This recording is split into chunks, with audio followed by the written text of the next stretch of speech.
The iron shackles bit into Eloise Zimmerman's wrists as she stood on the auction block, snowflakes gathering in her dark hair like fragments of a shattered heaven, and she wondered if this was how her life would end before it had truly begun. The year was 1872, and Ellsworth, Kansas had seen its share of horrors, but this particular December morning felt colder than any winter the frontier town had endured. Eloise's breath came in shallow clouds as she tried to make herself small, tried to disappear into the swirling white that surrounded the makeshift platform in the center of town. Her thin cotton dress did nothing against the biting wind, and her bare feet had gone numb an hour ago. She was 19 years old, and the man who called himself her guardian stood beside the platform, calling out numbers like she was livestock. "What do I hear for this fine specimen?" The auctioneer's voice carried over the gathered crowd. "Young, strong, can cook and clean. Start the bidding at $50. Eloise kept her eyes down, unable to bear the faces of the men who had gathered. Some looked curious, others hungry in ways that made her stomach turn. She had arrived in Ellsworth 3 months ago with the man who claimed to be her uncle, a distant relative who had promised her work and safety after her parents died of fever back in Missouri.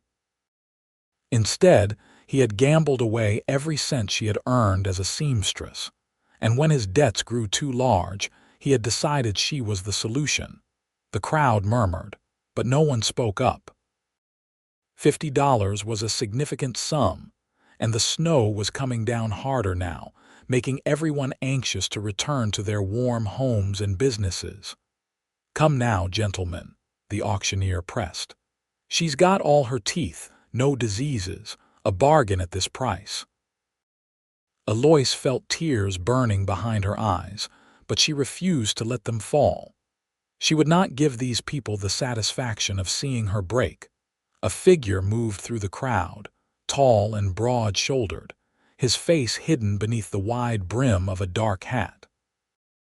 He wore a heavy wool coat that spoke of means, and his boots were well made, though worn from hard use. When he reached the front of the gathering, he pushed his hat back slightly, revealing a face that was younger than Eloise had expected, weathered but handsome, with sharp blue eyes that seemed to see everything at once. "This is legal." His voice was deep, carrying a note of controlled anger that made several people step back. The auctioneer shifted uncomfortably. "All proper papers filed with the territorial judge. Man's got debts and she's collateral, all according to law." The cowboy's jaw tightened. "What law says a person can be sold like property? Slavery ended 7 years ago. Indentured servitude," the so-called uncle spoke up from his position near the platform. "Different thing entirely.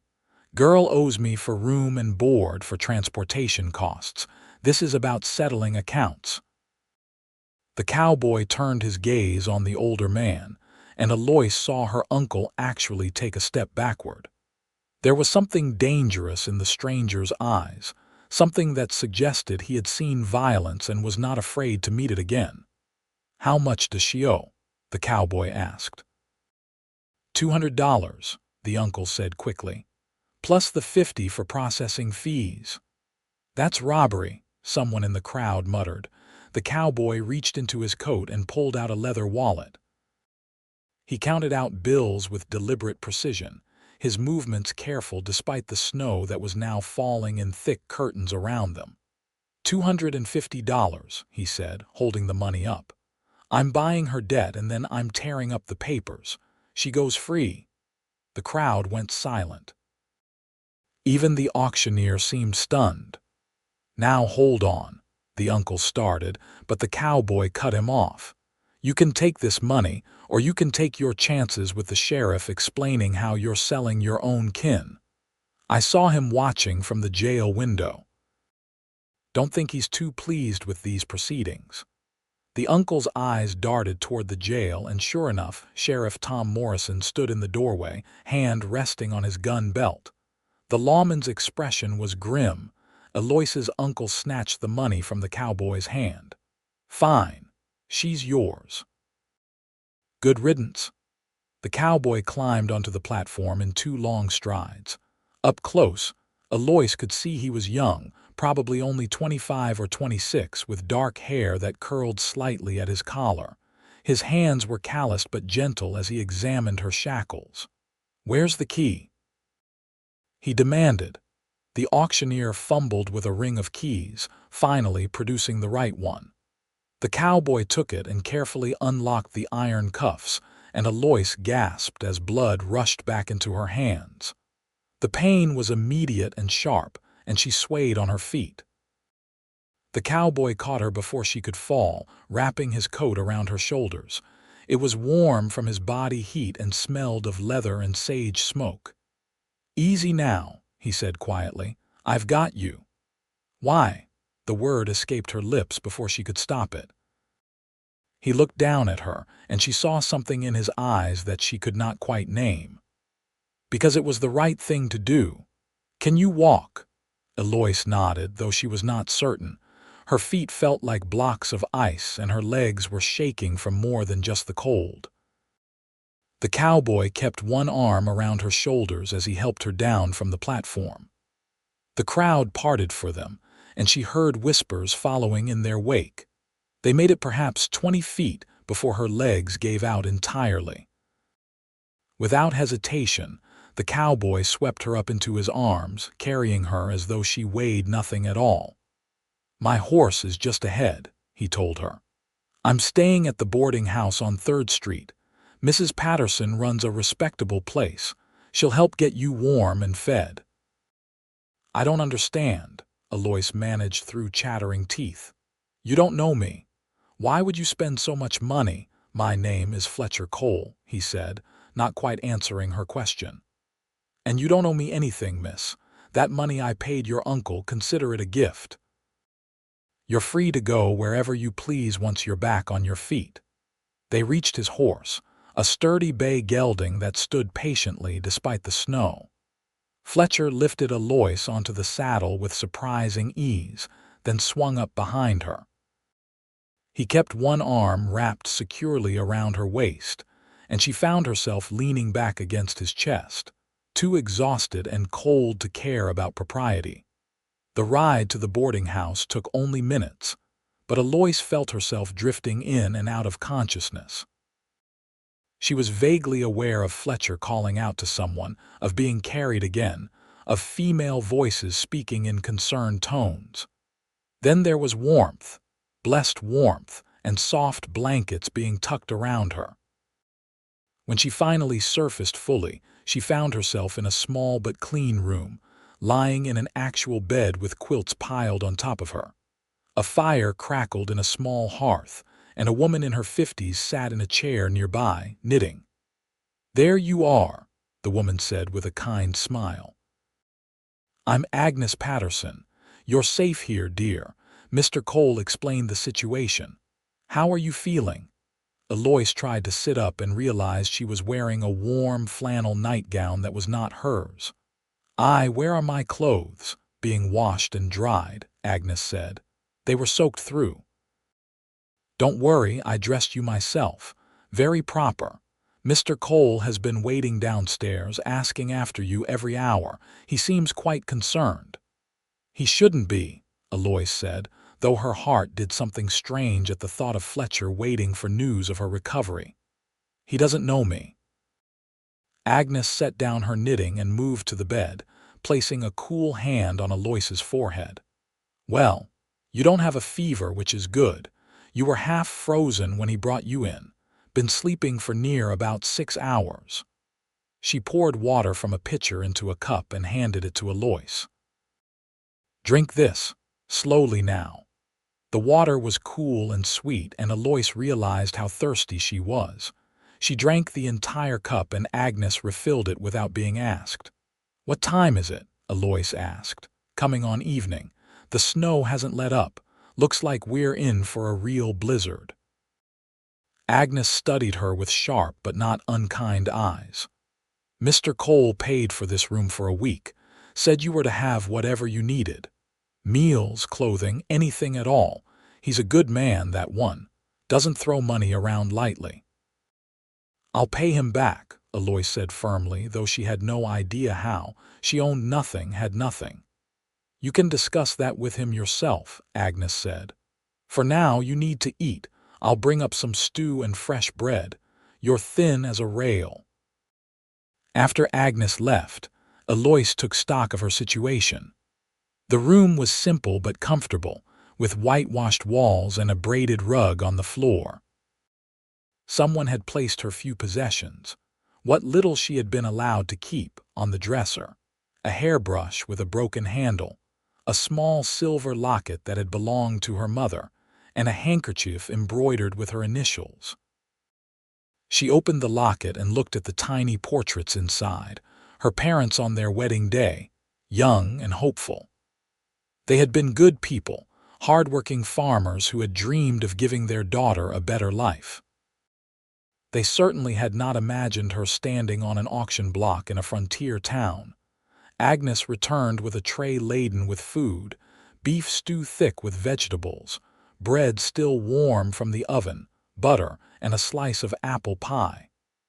Eat as much as you can, she instructed. You need your strength. Eloise ate slowly at first, then with increasing hunger as her stomach remembered what it was to be fed properly. She had been living on scraps for weeks, whatever her uncle had not wanted or had deemed too poor for his own consumption. Mrs. Patterson, Eloise said between bites. What do you know about Mr. Cole? Agnes settled back in her chair. Fletcher. He's been in Ellsworth about 2 years now. Bought a ranch about 5 miles west of town out near Smoky Hill River. Runs cattle mostly. Does some horse breeding too. Keeps to himself for the most part, but he's fair in his dealings. Pays his bills on time, treats folks with respect. There was some trouble last year with rustlers, and he helped the sheriff track them down. He's handy with a gun, but I've never known him to look for trouble. Does he have family? A wife? Agnes shook her head. No wife. His parents died when he was young, I believe. He has a brother somewhere back east, but they don't speak much. I think there was some falling out. Fletcher doesn't talk about his past, and most folks respect that. Out here, a man's past is his own business. Eloise finished the stew and started on the pie, which was delicious, tart and sweet at the same time. I don't understand why he helped me. Maybe you should ask him that yourself, Agnes suggested. He's a hard man to raid, but I've seen the way he looked when he brought you in. Like he'd fight the devil himself to keep you safe. Whatever his reasons, they seem to run deep. Later that evening, after Agnes had taken the tray and left Eloise with instructions to rest, there was a soft knock on the door. Eloise pulled the quilts up to her chin. Come in. Fletcher entered, hat in hand, looking uncomfortable in the small room. He had cleaned up since the morning, his face shaved, his hair combed back, though it still curled rebelliously. He wore a clean shirt and vest, and Eloise noticed for the first time how handsome he truly was, with strong features and eyes that seemed to hold both sadness and strength. Miss Zimmerman, he said formally, I wanted to check on you. Mrs. Patterson says you're recovering well. Thanks to you, Eloise said. Mr. Cole, I don't know how to repay you for what you did. $250 is a fortune. Fletcher waved a hand dismissively. I told you you don't owe me anything. What happened today, what that man was doing, it was wrong. I couldn't stand by and let it continue. But why? Eloise pressed. You don't know me. For all you knew, I could be a criminal, a thief. Fletcher pulled the chair closer to the bed and sat down, his hat balanced on his knee. He was quiet for a long moment, his gaze fixed on the fire. When he finally spoke, his voice was low and measured. When I was 15 years old, my parents died. Cholera. My brother and I had no other family, no money. We ended up in Philadelphia trying to survive on the streets. My brother Thomas, he was only 12.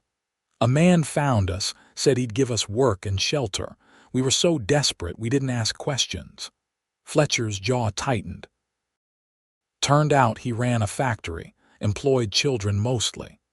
Worked us 16 hours a day in conditions that were barely fit for animals. If you slowed down or complained, you got beaten. If you tried to run, he'd have you arrested for breach of contract. Said we owed him for food and lodging. The debt kept growing and we kept working. Eloise felt her heart ache for the boy he had been. I got Thomas out after 2 years, Fletcher continued. Had to do some things I'm not proud of, but I got us free. We made our way west, and Thomas eventually went back east to become a lawyer.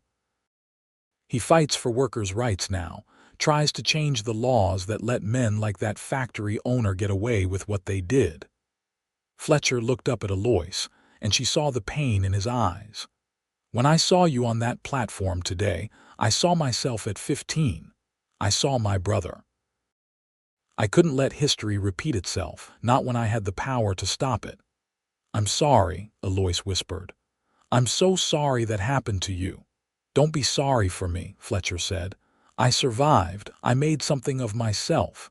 And maybe today I helped you get the chance to do the same. He stood, placing his hat back on his head.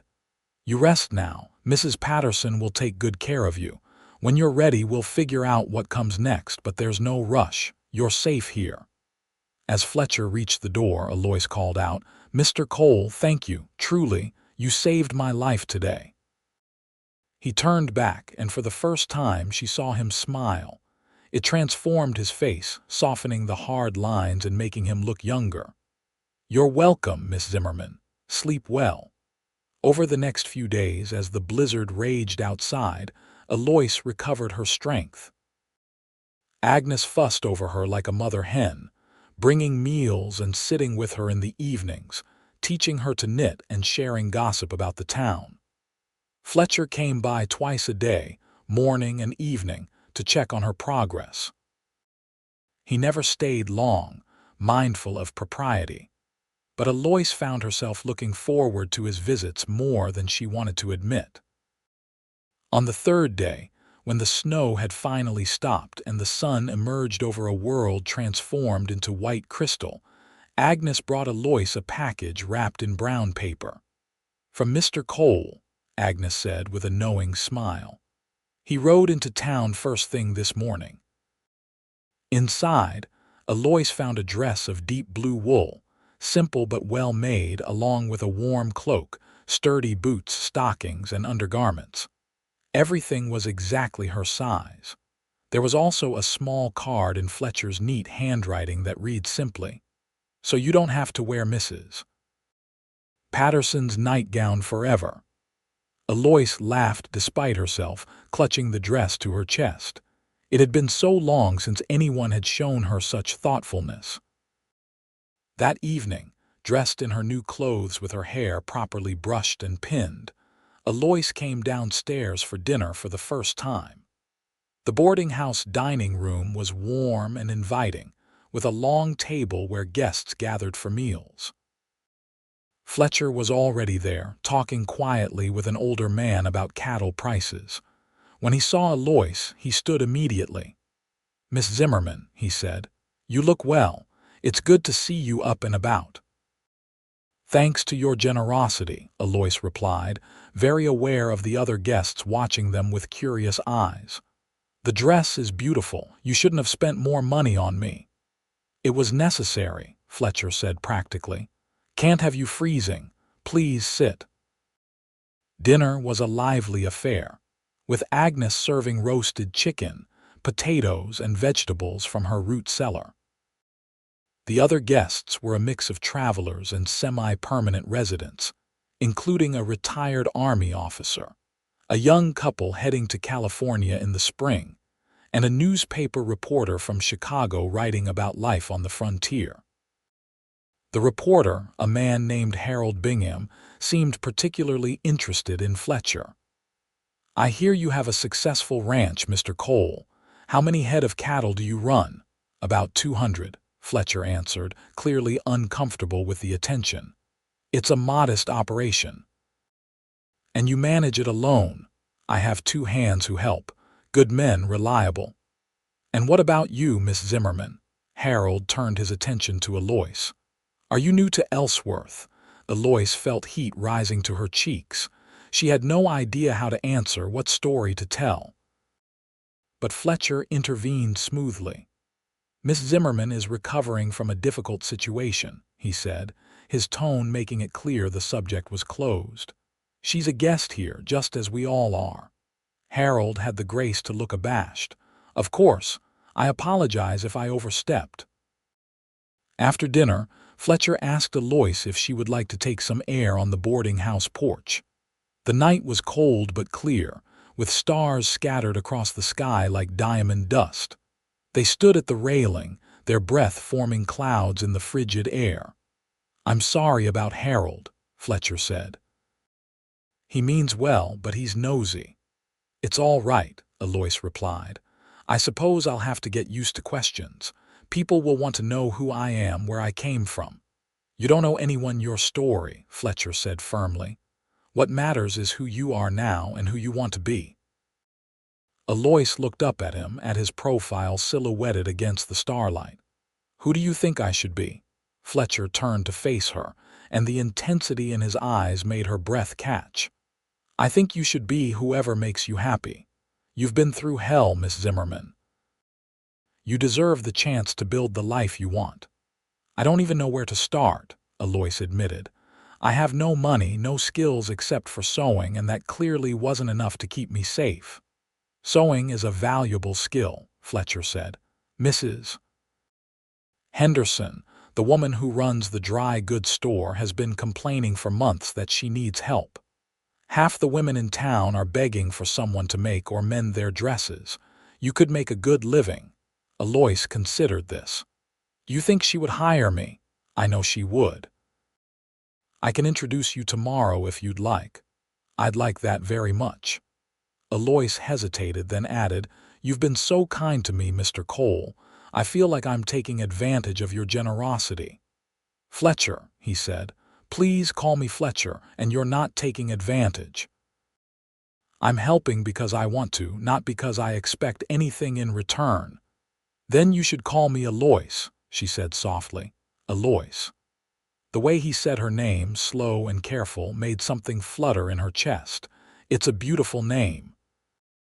They stood in companionable silence for a while, watching the town settle in for the night.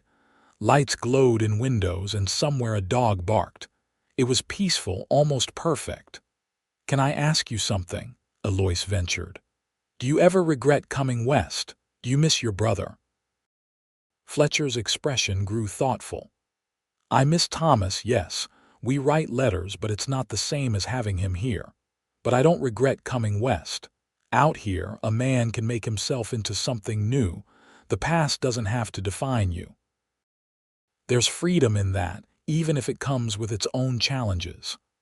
"I'd like that kind of freedom," Eloise said, "to not be defined by what happened to me." "You already have it," Fletcher told her. "You just have to claim it." The next morning, Fletcher accompanied Eloise to the dry goods store. Mrs. Henderson was a plump, cheerful woman in her 40s with a sharp eye for quality. She examined some of Eloise's embroidery work, pieces she had managed to keep with her, and nodded approvingly. "This is fine work," Mrs. Henderson said. "Very fine indeed.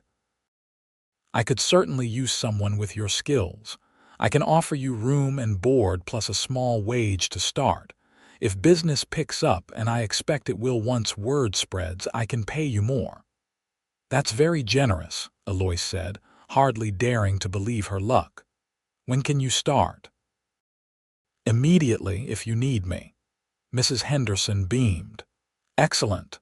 There's a room upstairs, small but private. You can move in today if you like." As they walked back to the boarding house so Eloise could collect her few belongings, Fletcher seemed quieter than usual. Eloise glanced at him curiously. "Is something wrong?" she asked. "No," Fletcher said quickly. "Then, I suppose I got used to seeing you at the boarding house. I'll miss our evening conversations." Eloise felt warmth spread through her chest. "The dry goods store is only a few streets away. I'm sure we'll still see each other." "I'd like that," Fletcher said, meeting her eyes. "I'd like that very much." The weeks that followed fell into a pleasant rhythm. Eloise threw herself into her work, and Mrs. Henderson had not been exaggerating about the demand for a skilled seamstress. Women came from miles around, bringing fabric and designs, requesting everything from simple repairs to elaborate ball gowns. Eloise worked long hours, but she did not mind. For the first time in her life, she was earning her own money, building her own future. Fletcher came by the shop regularly, always with some excuse about needing buttons or thread, though Eloise suspected the real reason was just to see her. They would talk while she worked, conversations that ranged from the mundane to the profound. She learned that he loved books, especially poetry, though he would never admit it to his ranch hands. He told her about his dreams of expanding his ranch, of building something that would last. In turn, Eloise shared her own stories. She told him about growing up on a farm in Missouri, about her mother teaching her to sew by lamplight, about her father's gentle humor. She talked about the grief of losing them, the terror of finding herself alone with a man she barely knew who saw her only as property to be exploited. "I was so scared," she admitted one evening as she hemmed a skirt. "On that platform, I thought my life was over. I thought I'd end up belonging to someone who would hurt me, use me." Fletcher's hands clenched into fists. "I would have bought your freedom no matter what it cost. If I'd had to sell my entire herd, I would have done it." The intensity in his voice made Eloise look up from her work. "Why?" she asked, though she thought she might already know the answer. Fletcher stood and crossed to where she sat by the window. The winter afternoon light cast shadows across his face. "I think you know why, Eloise." Her heart began to pound. "Fletcher, I've tried to keep my distance," he continued, "tried to be respectful, to give you space to heal and find your footing. But the truth is, from the moment I saw you on that platform, something in me knew that you were important, that you mattered in a way no one else ever has." Eloise set down her sewing with trembling hands. "I feel it too," she whispered. "I didn't want to admit it. I told myself you were just being kind, that I was confusing gratitude with something else. But it's not gratitude, is it?" "No," Fletcher said, kneeling beside her chair so they were eye to eye. "It's not gratitude." He reached up slowly, giving her every chance to pull away, and cupped her face in his hand. His palm was warm and rough with calluses. Eloise leaned into his touch, her eyes fluttering closed. "I care about you," Fletcher said softly, "more than I have any right to. I know it's too soon. I know you've been through terrible things and you need time. But I had to tell you. I had to be honest." Eloise opened her eyes and looked at him, this man who had saved her, who had asked for nothing in return, who looked at her like she was something precious. "It's not too soon," she said. "Not when it feels this right." Fletcher smiled, that rare, transforming smile that made her heart skip. "Can I court you properly then? Take you to dinner, to dances, all the things young people do when they're interested in each other?" "I'd like that," Eloise said, laughing softly, "though I should warn you I'm a terrible dancer." "Then I'll teach you," Fletcher promised. He stood, keeping her hand in his. "There's a social at the church next Saturday. Would you do me the honor of accompanying me?" "Yes," Eloise said without hesitation. "I'd love to." The week before the social passed in a blur of anticipation. Eloise worked on a new dress for herself, soft green cotton that brought out her eyes. Mrs. Henderson helped with the styling, insisting on adding lace trim and pearl buttons. The older woman was delighted by the budding romance. "I knew it from the start," Mrs. Henderson declared as she helped Eloise fit the bodice. The way that man looked at you like you hung the moon, and you're just as smitten, don't try to deny it. I see you watching the street every time a horse goes by, hoping it's him." Eloise blushed but could not deny it. She was smitten, utterly and completely. Fletcher made her feel safe and valued. When she was with him, the world seemed full of possibility instead of danger. On Saturday evening, Fletcher arrived at the shop precisely at 6, dressed in his finest clothes. He wore a black suit that made his shoulders look even broader, his hair slicked back, his boots polished to a shine. In his hands, he carried a small bouquet of winter flowers that must have cost a fortune this time of year. "For you," he said, handing them to Eloise. "Though they're not nearly as beautiful as you are." Eloise accepted the flowers, pressing them to her nose to hide her pleased smile. "You're quite the flatterer tonight." "Just being honest," Fletcher replied. He offered his arm. "Shall we?" The church social was held in the town hall, a large building that served multiple purposes. Tonight, it had been decorated with pine boughs and ribbons, and a small group of musicians played in the corner. Tables laden with food lined one wall, and the center of the room had been cleared for dancing. Eloise felt nervous as they entered. Every eye in the room seemed to turn toward them, and she heard the whispers starting already. But Fletcher kept her hand firmly tucked in the crook of his arm, his presence steady and reassuring. They were immediately greeted by Sheriff Morrison and his wife, a kind-faced woman named Margaret. "Good to see you, Cole," the sheriff said, shaking Fletcher's hand. "And Miss Zimmerman, you're looking well. Much better than the last time I saw you." "Thank you, Sheriff," Eloise said. "I have Mr. Cole to thank for that." "Fletcher's a good man," Margaret said warmly. "Come, let me introduce you to some of the other ladies. I'm sure they're dying to meet you." As Margaret led Eloise away to meet the wives and daughters of Ellsworth's prominent citizens, Fletcher joined a group of ranchers and businessmen. Eloise found herself welcomed more warmly than she had expected. The women were curious, certainly, but not unkind. They wanted to know about her sewing skills, and several immediately began discussing orders they wanted to place. When the music started, Fletcher found his way back to Eloise's side. "May I have this dance?" Eloise took his hand and let him lead her onto the floor. True to her word, she was not a graceful dancer, but Fletcher was patient. He guided her through the steps, his hand firm at her waist, his eyes never leaving her face. "You're doing fine," he murmured as she stumbled slightly. "Just follow my lead. I'm going to step on your feet," Eloise warned. "I don't mind." They danced 3 songs together, then took a break to sample the food. Agnes had contributed her famous apple pie, and Eloise was delighted to discover it tasted just as good as the slice she had eaten on her first day in the boarding house. As the evening wore on, Eloise found herself relaxing, laughing at Fletcher's dry observations about some of the town's more colorful characters. He introduced her to his ranch hands, 2 young men named Sam and Josiah who treated their boss with obvious respect and affection. "Fletcher's a good man to work for," Sam told Eloise earnestly. He was perhaps 20, with red hair and freckles. "Fair with wages, doesn't ask us to do anything he wouldn't do himself, and he taught me to read and write last winter. My ma always wanted me to learn, but we never had the chance before." Eloise looked at Fletcher with new appreciation. "You're teaching them?" Fletcher looked embarrassed. "Just basic skills. Every man should be able to read and figure numbers. It's practical."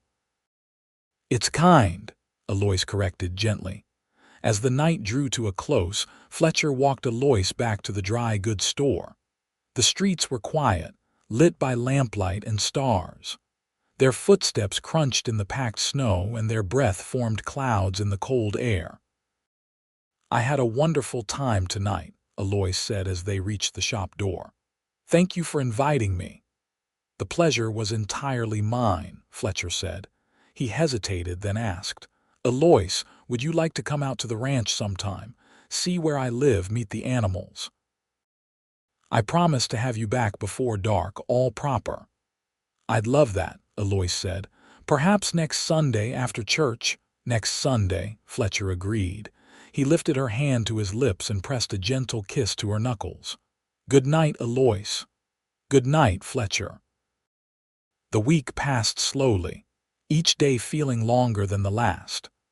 Eloise threw herself into her work, finishing 3 dresses and beginning 2 more. But her mind kept wandering to Fletcher, to the way he had held her while they danced, to the warmth in his eyes when he looked at her. On Sunday, they attended church together, sitting side by side in one of the middle pews. Reverend Thompson preached about grace and redemption, and Eloise felt the words settling into her heart. She had been saved in more ways than one. Now she had the chance to build something new. After the service, Fletcher helped her into his wagon, and they set out for his ranch. The journey took about half an hour, following a well-maintained road that wound through gently rolling hills. The landscape was beautiful, white snow stretching as far as the eye could see, broken only by stands of cottonwood trees and the dark ribbon of the Smoky Hill River in the distance. Fletcher's ranch appeared gradually, first the fences marking his property line, then the pastures where cattle grazed, their dark forms stark against the snow. Finally, the buildings came into view, a sturdy house, a large barn, a corral, and several outbuildings. The house was bigger than Eloise had expected, 2 stories with a wide porch that wrapped around the front and side. It was built of solid timber with a stone chimney from which smoke curled invitingly. "You built all this yourself?" Eloise asked as Fletcher helped her down from the wagon. "With help," Fletcher said. "Sam and Josiah lived in the bunkhouse over there, but yes, I designed it, wanted it to be strong to last." He led her inside, and Eloise caught her breath. The interior was simple but beautiful, with wood floors that gleamed with polish and furniture that was clearly handmade but well crafted. A large stone fireplace dominated one wall of the main room, and comfortable chairs sat arranged around it.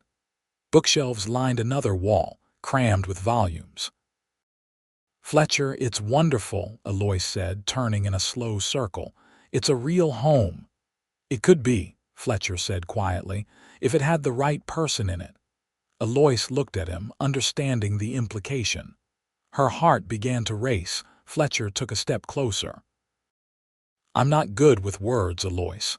I'm better with my hands, with building and doing. But I need you to know something. These past weeks, getting to know you, they've been the happiest of my life. You make me want to be better, to build something lasting and real." "Fletcher," Eloise breathed. "I know it's fast," Fletcher continued. "I know people will say we barely know each other, but I know what I feel. I know that when I'm with you, everything makes sense. And I know that I want to spend the rest of my life making you happy if you'll let me." Eloise felt tears pricking her eyes, but they were good tears, happy tears. "I feel the same way. When I'm with you, I feel safe. I feel like I can be myself, like I can dream again." Fletcher closed the remaining distance between them, taking both her hands in his. "Then dream with me, Eloise.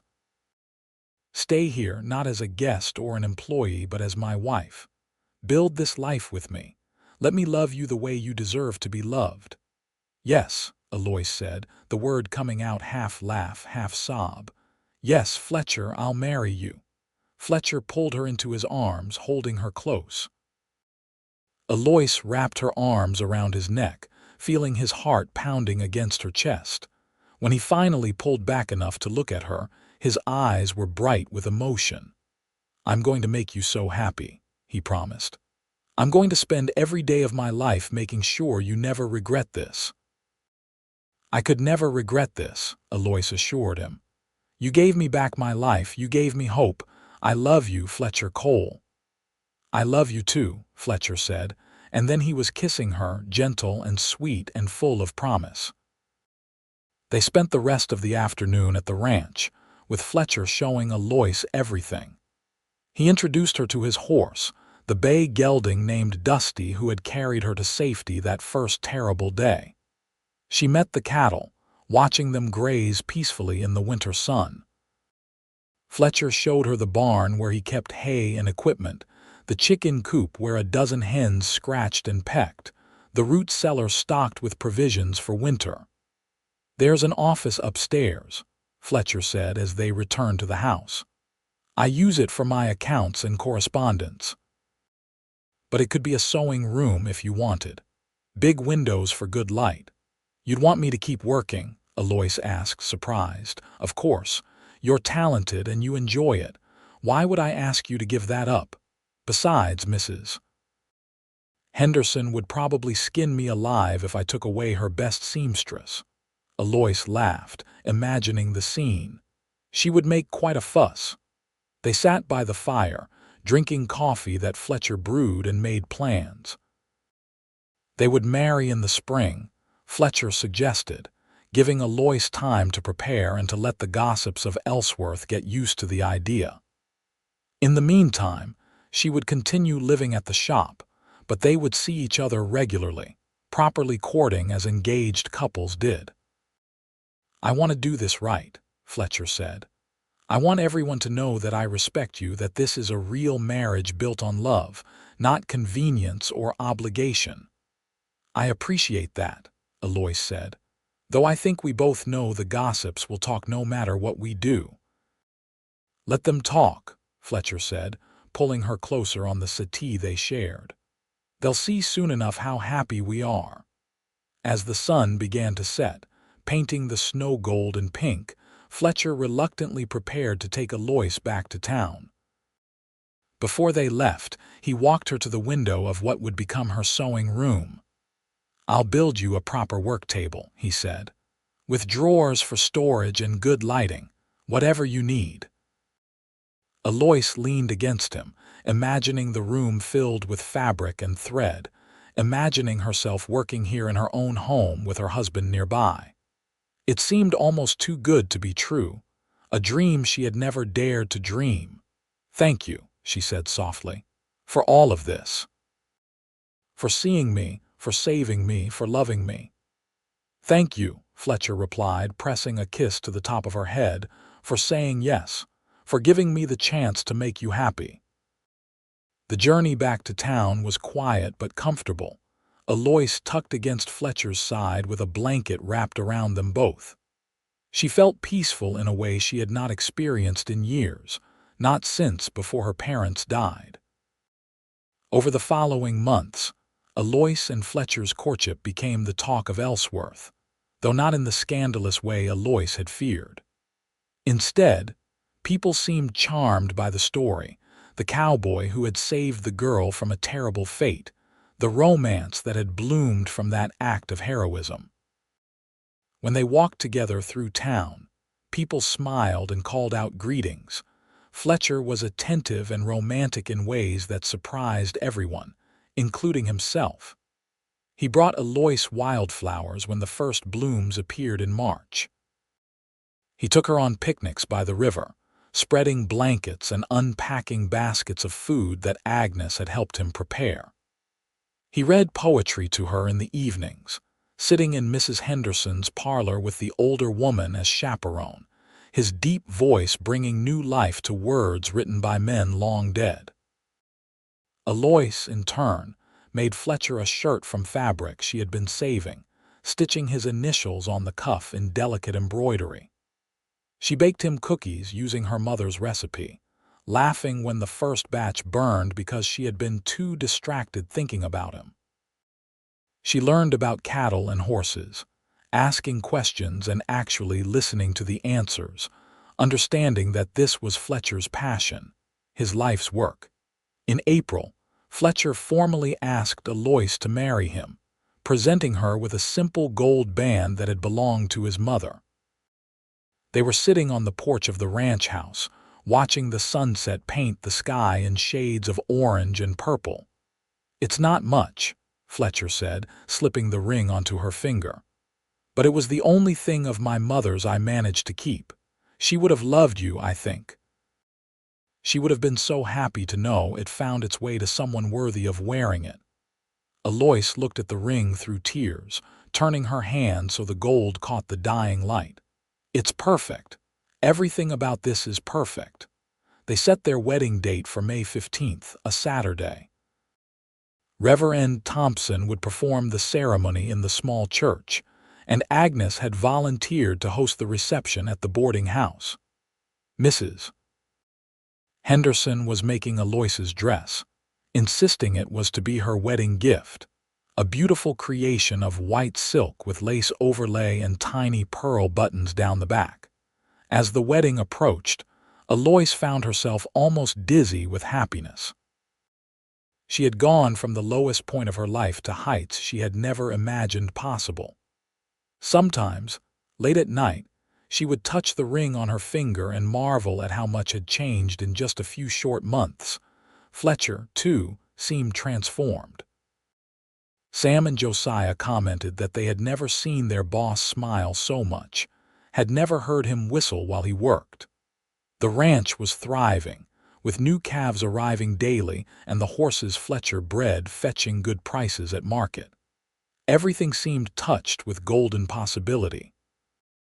2 weeks before the wedding, a letter arrived for Fletcher from Philadelphia. It was from his brother Thomas, who wrote that he had heard about Fletcher's engagement and wanted to attend the wedding if possible. He had important news to share, he said, news that would be best delivered in person. Fletcher showed Eloise the letter, his expression uncertain. I wrote to him months ago telling him about you. I didn't really expect him to come. It's a long journey. But you want him there, Eloise said. He's your brother, your only family. Of course he should come. Are you sure? I know you wanted a small, intimate ceremony. Eloise took Fletcher's hand. I want you to be happy. If having Thomas there will make you happy, then I want him to come. Fletcher wrote back immediately, telling Thomas he would be welcome and to send word of when his train would arrive. The response came quickly. Thomas would arrive in Ellsworth on May 13th, 2 days before the wedding. When the day came, Fletcher and Eloise went to the train station together to meet Thomas.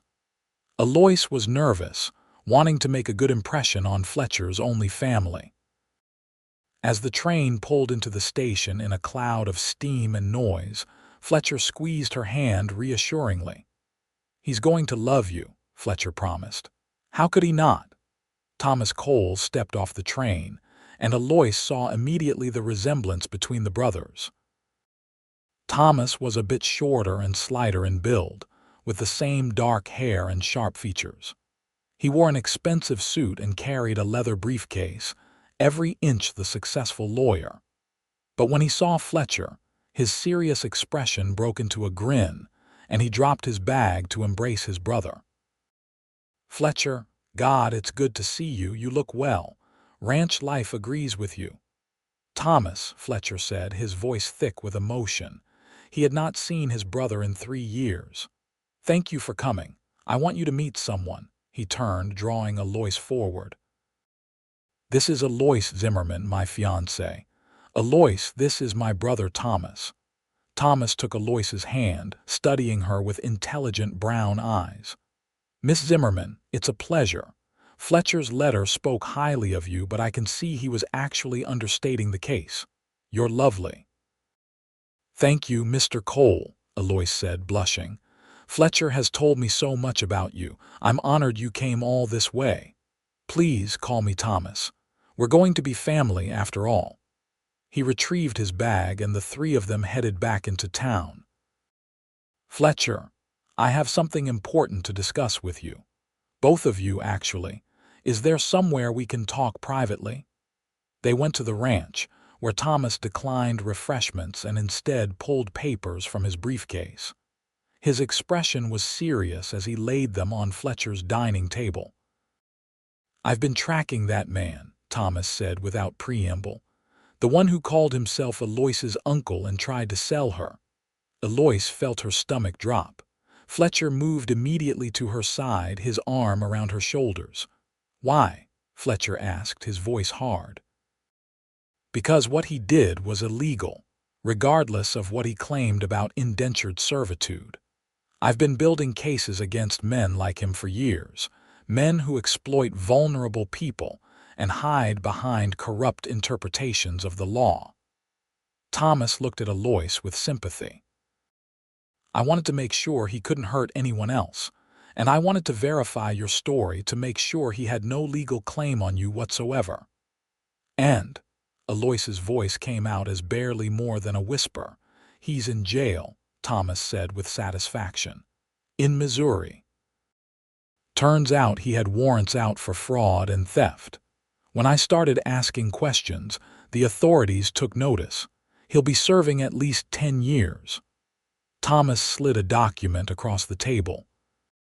And this is a legal affidavit stating that you owe him nothing, that his claims of guardianship were fraudulent. You're completely free, Eloise. No one can ever use your past against you. Eloise felt tears streaming down her face. Fletcher pulled her close and she buried her face in his chest, sobbing with relief. It was truly over. The nightmare was finally, completely over. Thank you, Fletcher said to his brother, his own voice rough with emotion. Thank you, Thomas. It's what I do, Thomas said simply. And I'm glad I could help, he smiled. Besides, I wasn't about to let some criminal cast a shadow over my brother's wedding. Now tell me about this ranch of yours. I want to hear everything. The next 2 days passed in a happy blur. Thomas fit seamlessly into Ellsworth life, charming everyone he met. He and Fletcher stayed up late into the night, catching up on years apart, their voices drifting through the ranch house. Eloise could hear them laughing, and it warmed her heart to see Fletcher so happy. On the morning of May 15th, Eloise woke before dawn in her small room above the dry goods store. Today was her wedding day. Today, she would become Mrs. Fletcher Cole. Agnes and Mrs. Henderson arrived early to help her dress. The white silk gown fit perfectly, skimming her figure before falling in elegant folds to the floor. Mrs. Henderson had outdone herself with the lace, delicate patterns of flowers and leaves that looked like they had been spun from clouds. Agnes pinned Eloise's dark hair up, leaving a few curls to frame her face, and placed a simple crown of white roses on her head.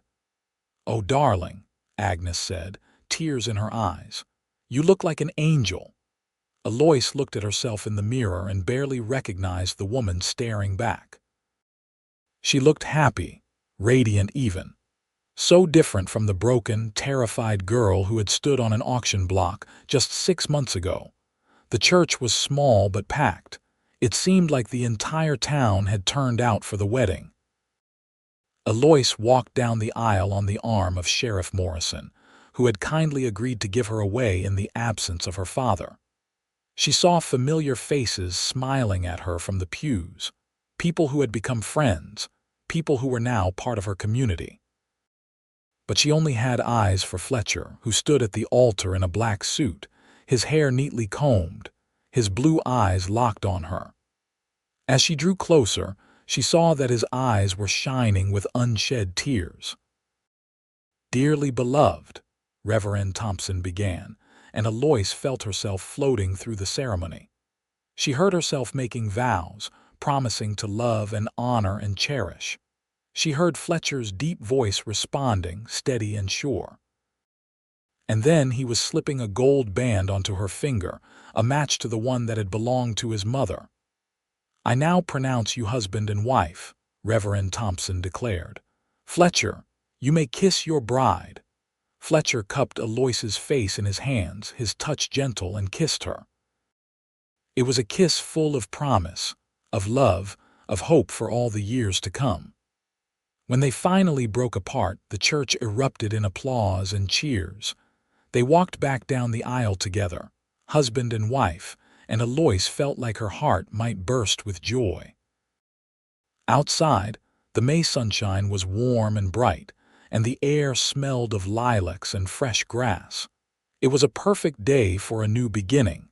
The reception at the boarding house was a lively affair. Agnes had outdone herself with the food, and there was music and dancing and toasts that went on for hours. Thomas gave a speech that had everyone laughing and crying in equal measure, talking about his brother's journey from factory boy to successful rancher, about how he deserved all the happiness in the world. "And Eloise," Thomas said, raising his glass, "welcome to our family. Small as it is, we're lucky to have you." "To the happy couple, to the happy couple," everyone echoed, and Eloise felt Fletcher's hand squeeze hers under the table. As the sun began to set, Fletcher and Eloise slipped away from the party. They rode out to the ranch in the wagon, now decorated with ribbons and flowers courtesy of some well-meaning friends. The journey was familiar now, but it felt different tonight. Tonight, Eloise was going home, to the life she and Fletcher would build together. Fletcher carried her over the threshold, both of them laughing as he nearly bumped her head on the doorframe. The house was warm, a fire already lit in the hearth, and Eloise saw that someone, probably Sam and Josiah, had left flowers in vases throughout the room. "Mrs. Cole," Fletcher said, setting her on her feet but keeping his arms around her. "How does it feel?" "Like a dream," Eloise admitted. "A wonderful dream." "It's real," Fletcher promised. "I'm real. This is real, and it's forever." He kissed her then, deeply and thoroughly, and Eloise melted into him. They stood there in the firelight, two people who had found each other against all odds, who had chosen love over fear, hope over despair. Later, much later, they lay in bed in the upstairs room that was now theirs, wrapped in each other's arms. Through the window, stars blazed in the clear night sky, and somewhere an owl hooted softly.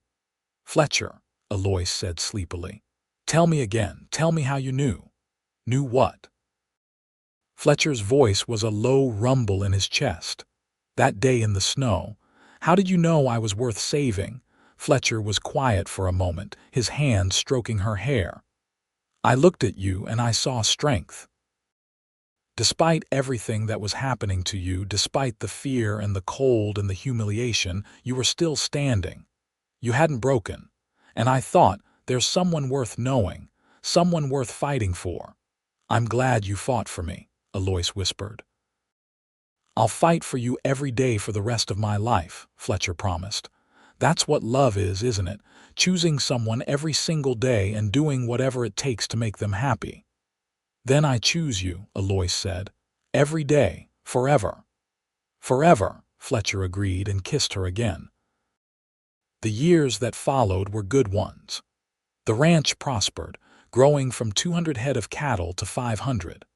Fletcher expanded the house, adding a proper sewing room for Eloise with the large windows he had promised, and a library where they could read together in the evenings. Eloise continued her seamstress work, but on her own terms, taking commissions when she wanted and turning them down when she did not. In the spring of 1874, Eloise gave birth to their first child, a boy they named Samuel Thomas Cole, after Fletcher's ranch hand and his brother. Sam was a healthy baby with his father's blue eyes and his mother's dark hair. Fletcher was a devoted father, walking the floor with Sam when he cried at night, teaching him to ride almost before he could walk. Thomas visited regularly, usually staying for several weeks at a time. He never married, dedicating his life to his legal work, fighting for the rights of workers and the vulnerable. But he delighted in being an uncle, spoiling Sam shamelessly and later his siblings. 2 years after Sam, Eloise had a daughter, Rose Margaret, named for the flower and for Sheriff Morrison's wife, who had become one of Eloise's closest friends. Rose was quieter than her brother, with a thoughtful disposition and a talent for music. Fletcher bought a piano from Chicago and had it shipped in, just so Rose could learn to play. In 1878, their third child arrived, another boy they called Daniel. He was the adventurous one, always getting into trouble, always pushing boundaries. He reminded Eloise of what she imagined Fletcher must have been like as a child. Life was not always easy. There were hard winters when cattle died and money was tight. There were droughts that tested their resolve. Fletcher's old injuries from his time in the factory sometimes bothered him on cold days. Eloise occasionally had nightmares about the auction block, waking in a panic until Fletcher held her and reminded her she was safe. But through it all, they had each other. Their love, which had been forged in crisis and grown through commitment, proved strong enough to weather any storm. On their 10th wedding anniversary, Fletcher took Eloise back to the spot where he had first brought her to the ranch. It was May again, the world green and blooming. They stood on the porch of the house that was so much bigger now, looking out over land that was fully theirs. "You ever regret it?" Fletcher asked. "Choosing this life, choosing me?" Eloise looked at her husband, at the lines that time and weather had etched into his face, at the silver starting to thread through his dark hair. He was still the most handsome man she had ever seen, but more than that, he was the best man she had ever known. "Not for a single moment," she said honestly. "You gave me everything, Fletcher. You gave me freedom and love and a family. You gave me a life worth living. You gave me purpose," Fletcher said, pulling her close. "Before you, I was just existing, building something but not really knowing why. You made it all mean something. You made me whole."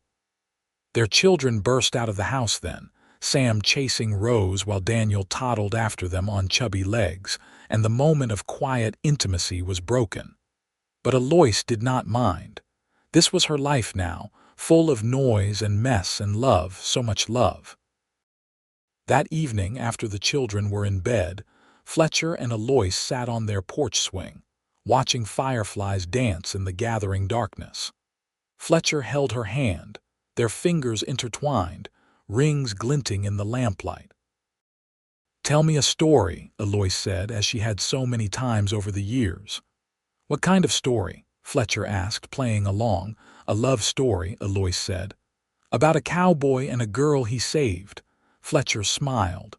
"All right."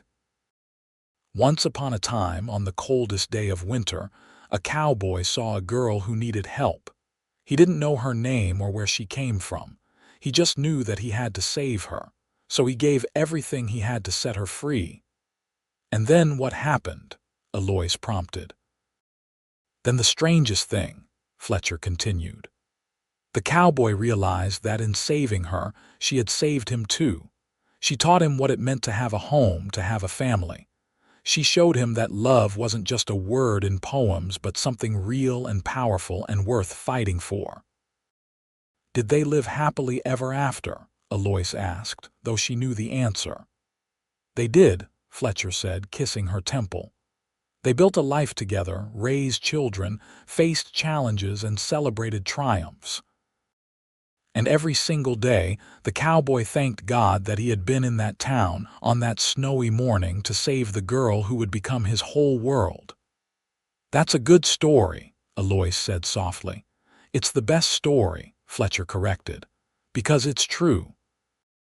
They sat there as night fell completely, wrapped in each other and in the comfortable silence of two people who knew each other completely. Somewhere in the house, one of the children called out in their sleep, and Eloise started to rise, but Fletcher gently pulled her back down. "They're all right," he said.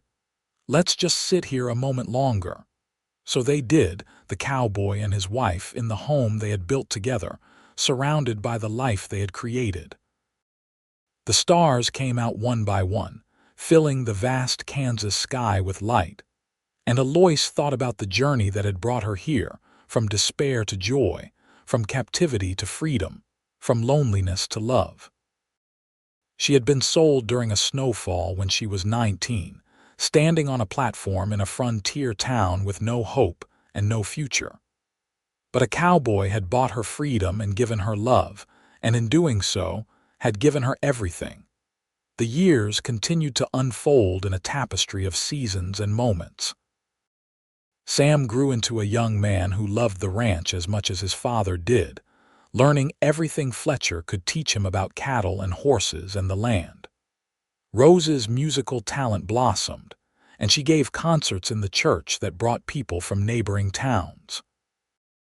Daniel's adventurous spirit led him to become a scout, exploring the territories and sending back letters full of wonder and excitement.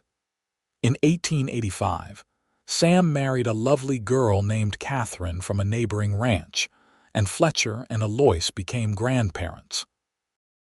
Their first grandchild, a girl named Eloise after her grandmother, had Fletcher's blue eyes and her mother's gentle smile. Fletcher was transformed by grandfatherhood, spending hours carving toys and telling stories, even more patient and loving than he had been as a father. Thomas eventually retired from his law practice and moved to Ellsworth permanently, building a small house on Fletcher and Eloise's land. He spent his days writing legal treatises and teaching at the small school that had been established in town.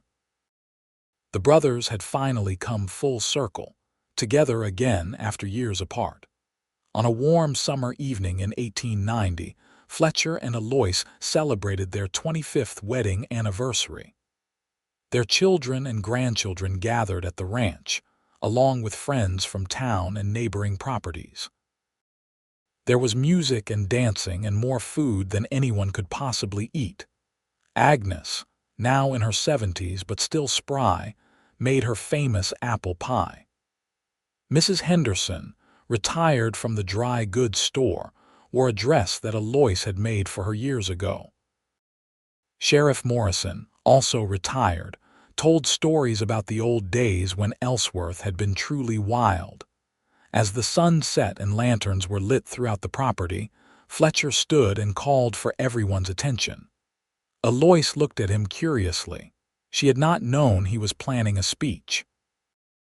25 years ago, Fletcher began, his voice still strong and clear, I made the best decision of my life. I saw a woman who needed help and I helped her. But what I didn't know then was that she would end up helping me far more than I ever helped her. Eloise felt tears starting in her eyes. Eloise taught me what it means to be brave, Fletcher continued. She survived things that would have broken most people, and she came through it with her kindness and her hope intact. She built this home with me, raised our children, stood by my side through droughts and blizzards and all the challenges this land could throw at us. She is the strongest person I have ever known, and I am honored every single day to be her husband. He turned to face Eloise directly. You are my heart, Eloise Cole. You are the reason I wake up smiling and the last thought in my mind before I sleep. Thank you for 25 years. Thank you for saying yes. Thank you for building this beautiful life with me. Eloise stood, crossing to Fletcher on legs that shook with emotion. She took his hands, looking up into his face, seeing the boy who had saved her and the man who had loved her written in every line and angle. Thank you for seeing me, she said, her voice carrying clearly in the hushed evening. Thank you for looking at a scared girl on an auction block and seeing someone worth saving. You gave me my life back, Fletcher. Everything I am, everything I have, starts with you. I love you more today than I did 25 years ago, and I will love you more tomorrow than I do today. That is my promise to you, today and always. They kissed while their family and friends applauded, and Eloise tasted salt from tears, though she could not say if they were hers or Fletcher's or both. The party continued late into the night, with grandchildren falling asleep in their parents' arms and adults sharing memories and making new ones. When the last guest had finally departed or been settled in spare rooms, Fletcher and Eloise found themselves alone on their porch once more, in the spot that had become their favorite place over the years. Hard to believe it's been 25 years, Fletcher mused. Feels like yesterday and a lifetime ago all at once. "We were so young," Eloise said. "You were only 25 when we met. I was 19. We had no idea what we were getting into." "Best mistake I ever made," Fletcher said with a smile. "Not a mistake," Eloise corrected. "A blessing. All of this, every moment, has been a blessing." Fletcher pulled her close, and they swayed gently, dancing to music only they could hear. Above them, the stars wheeled in their ancient patterns, and around them, the ranch they had built together settled into peaceful silence. "Do you remember what I told you that first day?" Fletcher asked. "When I brought you to the ranch, you said a lot of things," Eloise replied. "I said you deserved the chance to build the life you wanted. I asked you who you wanted to be."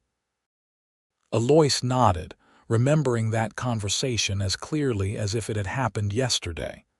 "Did you figure it out?" Fletcher asked. "Did you become who you wanted to be?" Eloise thought about the question, about the girl she had been and the woman she had become. She thought about the children she had raised, the home she had made, the community she had served with her skills and her kindness. She thought about the love she had found and the family she had built. "Yes," she said finally. "I became exactly who I wanted to be. I became your wife, the mother of your children, the keeper of this home. I became strong when I thought I was weak. I became free when I thought I was trapped. I became loved when I thought I was worthless." She looked up at him, her eyes shining. "I became yours, Fletcher Cole, and that is the greatest thing I could ever be." "And I became yours," Fletcher said. "We saved each other, Eloise. That's what love is. Two people saving each other over and over every single day." They stood there together as night deepened around them. Two souls bound together by circumstance and choice, by tragedy overcome and joy created. The wind whispered through the cottonwood trees, carrying with it the scent of sage and grass and all the wild beauty of Kansas. Inside the house, their grandchildren slept peacefully, safe in the knowledge that they were loved. In the bunkhouse, Sam and his family rested, preparing for another day of work on the land they would inherit. In his small house, Thomas sat reading by lamplight, grateful for the family he had found in his brother's choice. And on the porch, Fletcher and Eloise held each other as they had for 25 years, as they would continue to hold each other for whatever years remained. They had started with nothing but a moment of compassion and a spark of recognition. They had built an empire of love. The snow that had fallen on that December day in 1872 had long since melted. The auction block where Eloise had stood in shackles had been torn down years ago. The man who had tried to sell her was still in prison, his name forgotten by all but those he had wronged. But the love that had been born on that cold morning endured, stronger and brighter with each passing year. Fletcher had bought Eloise's freedom with $250. It was the best investment he had ever made, returning dividends beyond measure. And Eloise had given Fletcher her love, her trust, her life. Together, they had created something beautiful and lasting, a legacy that would continue long after they were gone. As they finally went inside, Fletcher's arm around Eloise's shoulders, Eloise's hand on his chest above his heart, they were both thinking the same thing, that they were the luckiest people in the world. They had found each other against impossible odds. They had built a life that mattered. They had loved and been loved in return. And in the end, what more could anyone ask for? The years continued their inevitable march. Fletcher and Eloise grew older, their hair turning gray, their movements slower but no less purposeful. The ranch continued to thrive under Sam's capable management, and Rose opened a music school in Ellsworth, training a new generation of musicians. Daniel eventually settled down, marrying a schoolteacher and having children of his own. Through it all, Fletcher and Eloise remained the center of the family, the foundation upon which everything else was built. They were consulted on major decisions, turned to in times of trouble, celebrated in times of joy.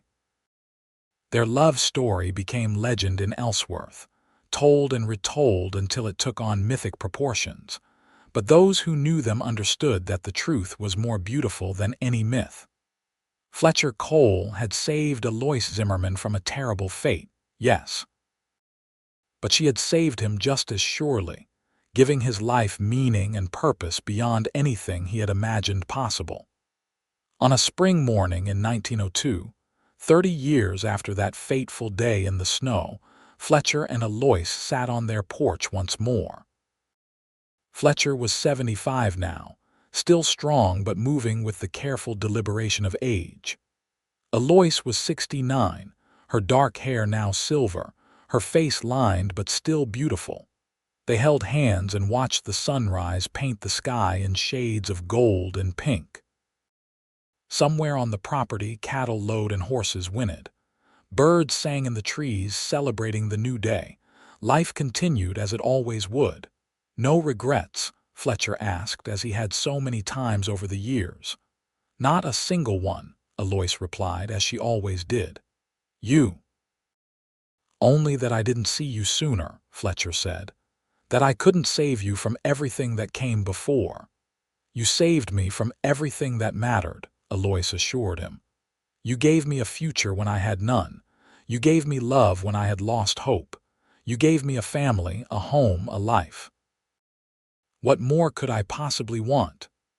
They sat in comfortable silence, watching the world wake up around them. This had been their ritual for decades now, these quiet mornings before the household stirred, when it was just the two of them and the land they loved. I meant what I said at our anniversary, Fletcher said after a while. You are my heart, Eloise. You always have been, you always will be. And you are mine, Eloise replied, squeezing his hand gently. In this life and whatever comes after. We're bound together, Fletcher Cole. Nothing can change that. As the sun climbed higher, their family began to emerge. Grandchildren ran out to feed the chickens and check on the horses. Sam appeared from the barn, ready to start the day's work. The house filled with the sounds of breakfast being prepared and children laughing and adults discussing the tasks ahead. But Fletcher and Eloise stayed on the porch a bit longer, reluctant to let go of these precious moments of peace. They had learned, over their years together, that these were the moments that mattered most. Not the grand gestures or dramatic declarations, but the quiet companionship, the gentle touches, the certainty of being loved completely and loving completely in return. Do you remember the first morning I woke up in Mrs. Patterson's boarding house? Eloise asked suddenly. Of course, Fletcher said. You were so pale, so scared, but even then I could see your strength.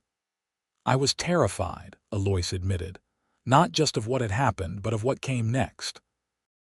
I had nothing, no one. And then there was you, checking on me every few hours, making sure I was safe. I started falling in love with you that very first day, though I didn't recognize it for what it was. I knew, Fletcher said. I knew the moment I saw you that my life had changed forever. I just had to wait for you to realize it too.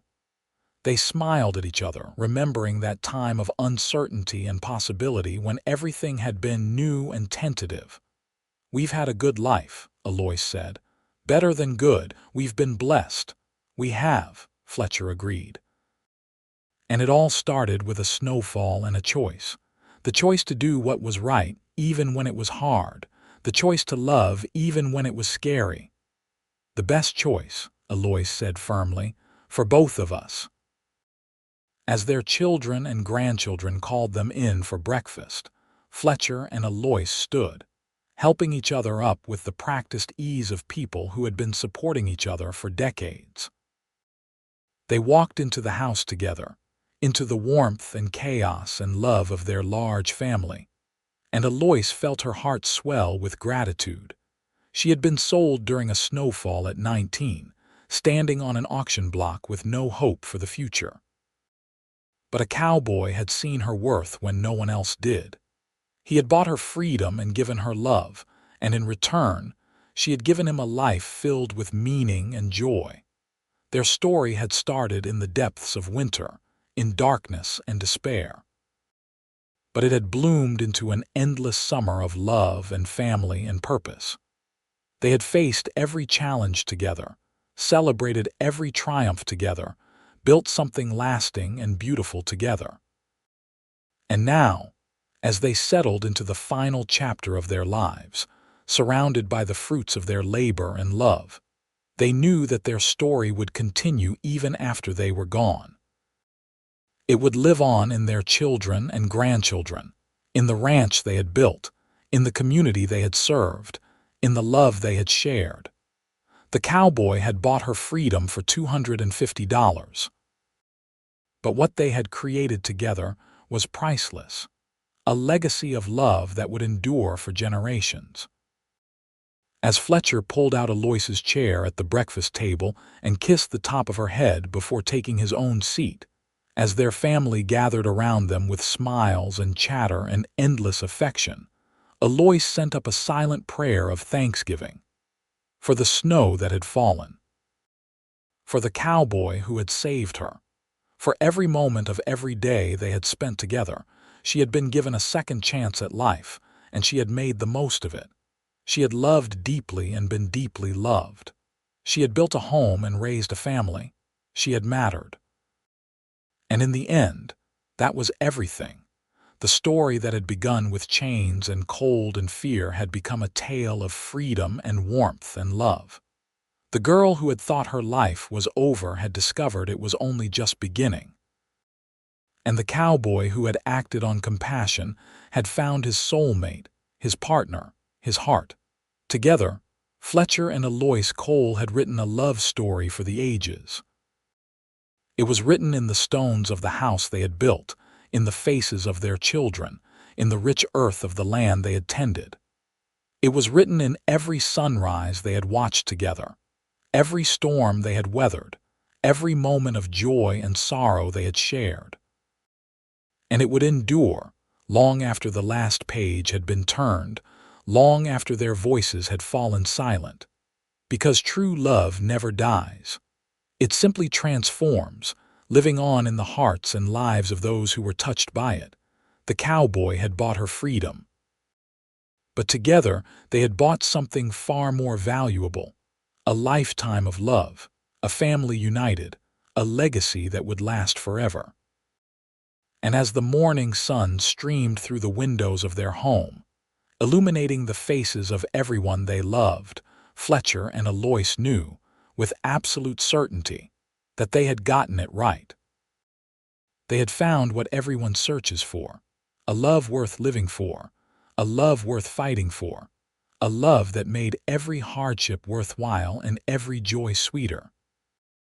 Their story was complete, but its echoes would resound through time, a testament to the power of compassion, the strength of love, and the miracle that can happen when one person chooses to see the worth in another. She was sold during a snowfall at 19. A cowboy bought her freedom and gave her love, and together they built heaven on earth.